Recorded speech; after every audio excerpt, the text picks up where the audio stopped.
বন্ধুরা, সম্পূর্ণ পর্ব দেখতে চ্যানেলটি সাবস্ক্রাইব করুন। মোনালিসাকে ফাঁসাতে গিয়ে নিজেই ফেসে গেল কম্পাস। যে প্ল্যান দিয়ে মোনা ম্যাডামের মুখোশ খুলে দেওয়ার স্বপ্ন দেখছিল কম্পাস, সেই প্ল্যানই উল্টো তার গলায় ফাঁস হয়ে ফিরে আসতে চলেছে, এমনটাই দেখা যাচ্ছে কম্পাস ধারাবাহিকের টান টান উত্তেজনাপূর্ণ পর্বে। মাঝরাতে চারদিক যখন নিস্তব্ধ, ঠিক তখনই কম্পাস প্রাচীর টপকে বাড়ির ভেতরে ঢুকিয়ে আনে একটি বড় কফিন। বাইরে হালকা কুয়াশা, কুকুরের ডাক, সব মিলিয়ে যেন এক ভৌতিক পরিবেশ। মেঘমালা আর রাশ্মিকা আগে থেকেই প্রস্তুত ছিল। তিনজনে মিলে ধীরে ধীরে কফিনটা টেনে নিয়ে যায় ভেতরের ঘরে। হালকা ঘর্ষণের শব্দে যেন পুরো বাড়িটাই কেঁপে উঠছিল। অন্যদিকে বিহান চৌধুরী নিজের ঘরে বসে কম্পাসের জন্য খাবার বানাচ্ছিল। তার মনে অপরাধবোধ। সে কি সত্যিই কম্পাসকে ভুল বুঝেছে?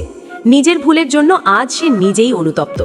হঠাৎ বাইরে অদ্ভুত শব্দ শুনে জানালার কাছে যায় বিহান, কিন্তু ততক্ষণে কম্পাসরা কফিন নিয়ে ভেতরে ঢুকে গেছে। সন্দেহের বীজ রোপিত হলো বিহানের মনে। কফিন খুলতেই ভেতর থেকে বেরিয়ে আসে একটি কঙ্কাল। দেখে আঁতকে ওঠে মেঘমালা আর রাশ্মিকা, কিন্তু কম্পাস শান্ত গলায় বলে, ভয় পেও না, এটা মোনা ম্যাডামের জন্য। সে আসলে একটি রিমোট কন্ট্রোলড ডিভাইস দিয়ে কঙ্কালটিকে এমনভাবে সেট করছে যাতে সেটি নিজে নিজে হাঁটতে পারে, কথা বলতে পারে, এমনকি মোনালিসার সামনে গিয়ে তার গোপন কথা ফাঁস করার মতো পরিস্থিতি তৈরি করতে পারে। কম্পাসের মাথায় একটাই প্ল্যান, মোনালিসাকে মানসিক চাপে ফেলে নিজের মুখে সব স্বীকার করানো। এদিকে ঋতুজা অখিলেশকে বোঝাচ্ছে মুক্তি ইচ্ছে করেই তাদের পরিবার ভাঙছে, ডিএনএ টেস্ট ছাড়া সত্যি বেরোবে না। অখিলেশ দ্বিধায় থাকলেও শেষমেশ রাজি হয়। ঠিক তখনই নাটকীয়ভাবে হাজির হয় মুক্তি। সে উল্টো ডিএনএ টেস্টের পক্ষেই কথা বলে, যেন সেই সবচেয়ে সৎ, কিন্তু ভেতরে ভেতরে সে অন্য খেলা খেলছে। অখিলেশকে প্রেশারের ওষুধ খাইয়ে যত্নের অভিনয় করে আবারও তাকে নিজের প্রভাবের মধ্যে রাখার চেষ্টা করে মুক্তি। পাশাপাশি ডিকের নাম করে অখিলেশকে ভয় দেখায়, ডিকে কিন্তু তোমাকে ছাড়বে না। অখিলেশ ভয় আর দ্বিধার মধ্যে দুলতে থাকে। ওদিকে কম্পাসের ঘরে হঠাৎ দরজায় নক করে বিহান। তড়িঘড়ি করে কঙ্কালটাকে পর্দার আড়ালে সরিয়ে রাখে রাশ্মিকা ও মেঘমালা। বিহান খাবারের থালা হাতে ভেতরে ঢোকে। একটু হাসি ঠাট্টা, একটু মান অভিমান, পরিস্থিতি যেন স্বাভাবিক। কিন্তু ঠিক তখনই বিপত্তি। রিমোটে হঠাৎ সিগন্যাল সমস্যা হয়, আর কঙ্কালটা নিজে থেকেই বেরিয়ে এসে বিহানের দিকে এগিয়ে যায়। কম্পাস রিমোট দিয়েও থামাতে পারে না। কঙ্কালটা প্রায় বিহানের ঘাড়ে চেপে বসতে যাচ্ছিল, এমন সময় কম্পাস দ্রুত বিহানের হাত টেনে সরিয়ে নেয়। বিহান অবাক, এটা কি হচ্ছে কম্পাস? তার চোখে স্পষ্ট সন্দেহ। কোনো মতে পরিস্থিতি সামাল দিয়ে বিহানকে বাইরে পাঠায় কম্পাস, কিন্তু জানালা দিয়ে দেখে বিহান সোজো মোনালিসার ঘরের দিকে যাচ্ছে। কম্পাসের বুক ধরফর করতে থাকে।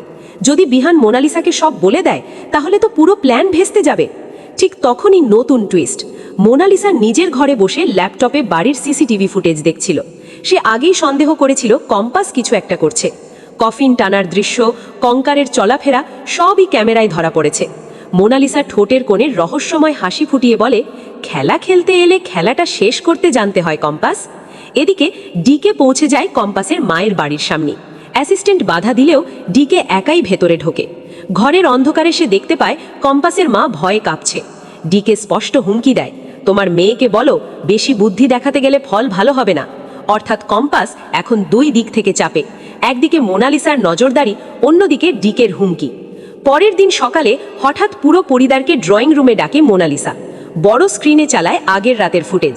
সবাই দেখে অবাক, কম্পাস কফিন টানছে, কঙ্কাল হাঁকছে। অখিলেশ ক্ষুব্ধ, বিহান হতাশ, মুক্তি মুচকি হাসছে। মোনালিসা নাটকীয় ভঙ্গিতে বলে, আমাকে ফাঁসাতে গিয়ে নিজেই ফেসে গেলে কম্পাস। পরিস্থিতি আরও খারাপ হতে পারত, কিন্তু ঠিক তখনই কঙ্কালটি আবার হঠাৎ সক্রিয় হয়ে ওঠে। এবার সেটি সরাসরি মোনালিসার দিকে ঘুরে যায় এবং রেকর্ড করা একটি অডিও বাজতে থাকে, যেখানে মোনালিসার গোপন কথা শোনা যায়। সে নিজেই বলছে কিভাবে মুক্তির সঙ্গে মিলে পরিবারকে বিভক্ত করেছে। সবাই স্তব্ধ। মোনালিসার মুখের রং পাল্টে যায়। সে বুঝতে পারে কম্পাস শুধু ভয় দেখানোর জন্য নয়, প্রমাণ জোগাড় করেই খেলতে নেমেছিল। মুক্তি ঘাবড়ে যায়, অখিলেশ হতভম্ব, বিহান ধীরে ধীরে সত্যিটা উপলব্ধি করে। কিন্তু এখানেই শেষ নয়। ডিকে বাইরে দাঁড়িয়ে সব দেখছে। তার মুখে অদ্ভুত হাসি, যেন সে আরও বড় কোনো ঝড়ের প্রস্তুতি নিচ্ছে।